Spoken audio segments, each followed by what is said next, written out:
Olá, tudo bem? Seja bem-vindo ao canal Meu Momento com Deus. Nessa ocasião nós teremos o nosso tão especial, nosso estudo guiado. Papai do céu possa te abençoar. Você sabe que durante a semana nós estamos estudando o tema da semana que é o fundamento do governo de Deus. E esse assunto é muito importante, pois nós sabemos do que é feito esse reino, do que ele é moldado. E com esse conhecimento, nós temos em que nos espelhar para então não apenas almejarmos, mas também pertencermos a esse reino. Você sabe que esse tema ele está dentro do tema geral do grande conflito. E no início de tudo, foi exatamente esse fundamento que foi atacado pelo inimigo de Deus, a saber, Satanás. Satanás acusou a Deus de ter ali um regime opressor, um regime que seria com fardos muito pesados e que não era justo. O que estava em jogo era o caráter de Deus. E nós temos visto e percebido que, a bem na verdade, Deus sempre teve razão. Ele não traz para nenhum dos seus filhos nada que seja pesado, mas que, na verdade, é uma verdadeira bênção para cada um de nós. Bom, antes de conhecermos qual será o tema do nosso estudo, eu quero convidar você a, junto a mim, buscar a presença de Deus por meio de uma oração. Vamos orar então? Oremos. Senhor Deus que estás nos céus, para nós é um privilégio poder mais uma vez desfrutar desse alimento tão essencial para a nossa vida, Pai. Que nessa ocasião nós possamos ser purificados pelo sangue do Cordeiro, para não apenas estarmos aptos a estar na Tua presença, mas também para poder Te adorar e Te glorificar. Fica conosco, Pai, dá-nos o Teu Santo Espírito, Ele que é uma bênção para nós. É isso que nós te pedimos, em nome de Jesus Cristo. Amém. O tema do nosso estudo de hoje, terça-feira, é o sábado e a lei. Nós daremos mais continuidade sobre o assunto do sábado e também a relação da lei, a relevância dela para a nossa vida. E aqui nós vamos tirar mais algumas informações. Isso é só para você ter uma ideia e uma base do quanto a Bíblia está recheada desse assunto. Eu quero convidar você a abrir a sua Bíblia aí, junto comigo, no livro de Apocalipse, o livro da Revelação, capítulo 14, versículos 6 ao 7, que diz assim, ó. Então vi outro anjo que voava pelo céu e tinha na mão o evangelho eterno para proclamar aos que habitam na terra, a toda nação, tribo, língua e povo. Ele disse em alta voz, temam a Deus e glorifiquem-no, pois chegou a hora do seu juízo.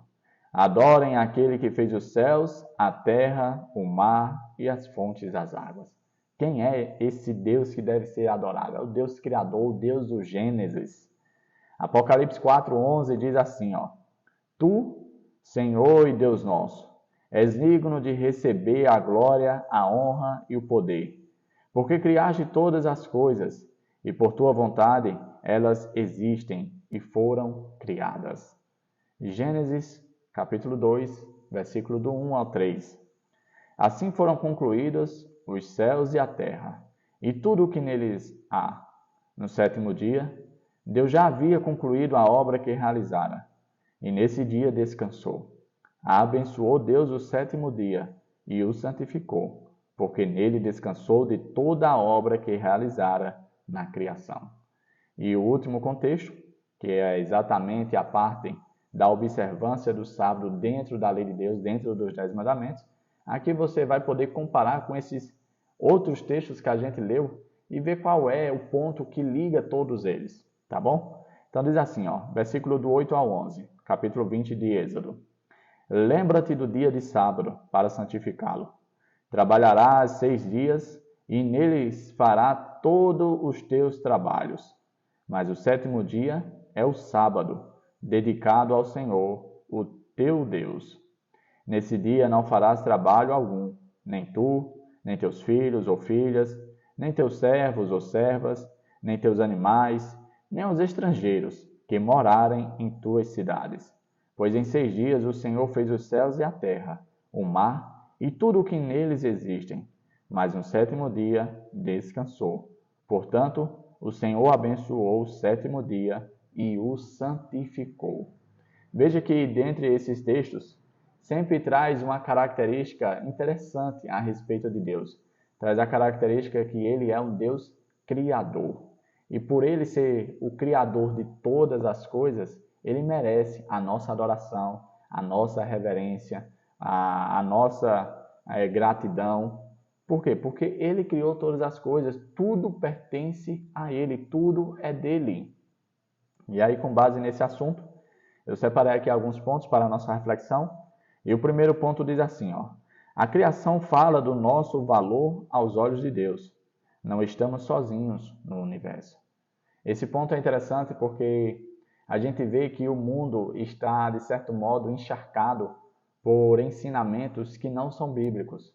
Eu lembro até mesmo, na época da escola, que o que é nos ensinado é a informação, o conteúdo sobre o evolucionismo.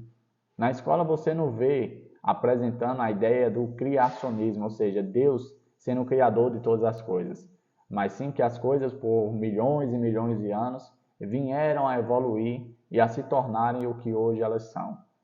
E aqui, com base na palavra de Deus, que nós cremos ser a nossa bússola que conduz a mim e a você para a vida eterna, ela nos apresenta que o Deus a qual nós adoramos, ele é o responsável por todas as coisas. E esse Deus, ele não apenas criou as coisas porque estava sem ter o que fazer, mas ele criou todas as coisas, inclusive a mim e a você, como forma de demonstrar amor. Ou seja, porque ele é amor, ele criou todas as coisas. E outro ponto que a gente pode destacar é que por mais que a raça humana, em algum determinado momento da sua história, veio a abandonar a Deus, veio a trair a sua confiança, Deus ele nunca deixou de buscar. Nós vemos isso de maneira bem clara quando ele vai até o encontro do primeiro casal. E o casal ali, porque tinham pecado, porque estavam com vergonha, porque estavam com medo do seu Criador, disse, olha, a gente se escondeu, a gente estava com medo. E aí Deus disse, mas por que vocês estavam com medo? Quem contou para vocês que vocês estavam nu? O que foi que aconteceu? Será que Deus não sabia? Sim, Deus sabia. Mas o que ele estava querendo fazer naquela situação era que o homem reconhecesse que tinha pecado, que tinha falhado, que tinha transgredido a lei de Deus, que tinha traído o amor de Deus. Infelizmente, não foi bem isso que aconteceu.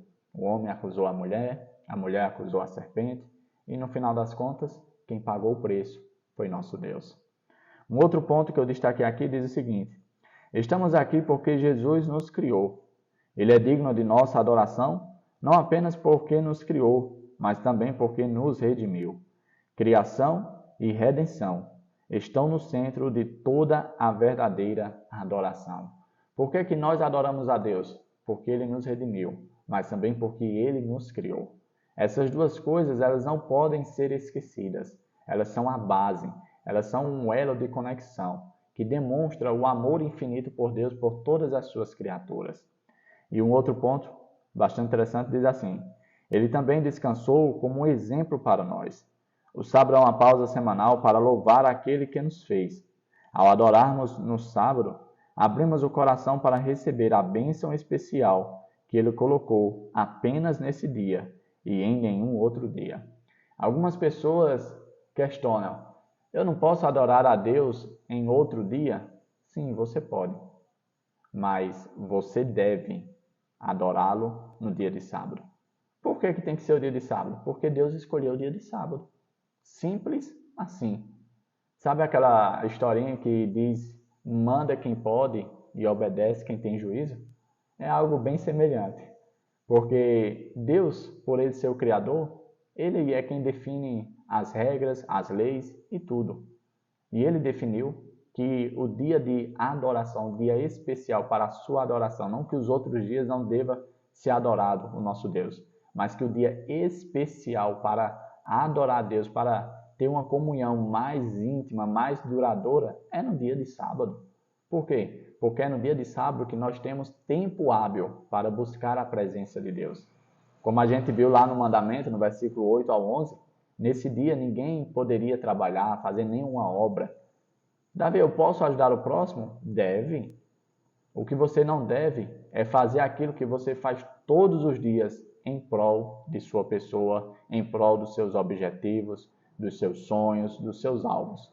No dia de sábado, você deve, de certo modo, sacrificar esse tempo de 24 horas em prol a Deus e em prol do próximo.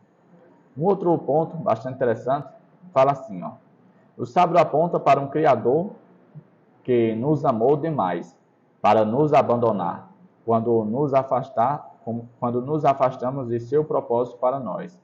É um símbolo eterno de descanso nele, um sinal especial de lealdade ao Criador.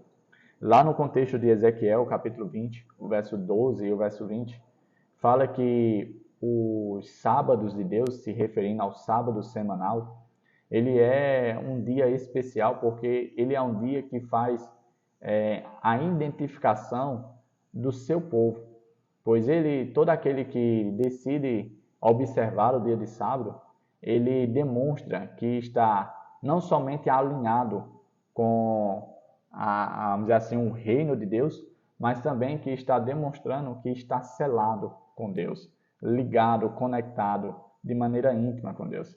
Se você quiser abrir aí esse contexto de Ezequiel, ele fala de maneira bem clara que o sábado servirá de sinal entre Deus e o seu povo. É uma das formas de nós mantermos aquilo que foi perdido após a entrada do pecado.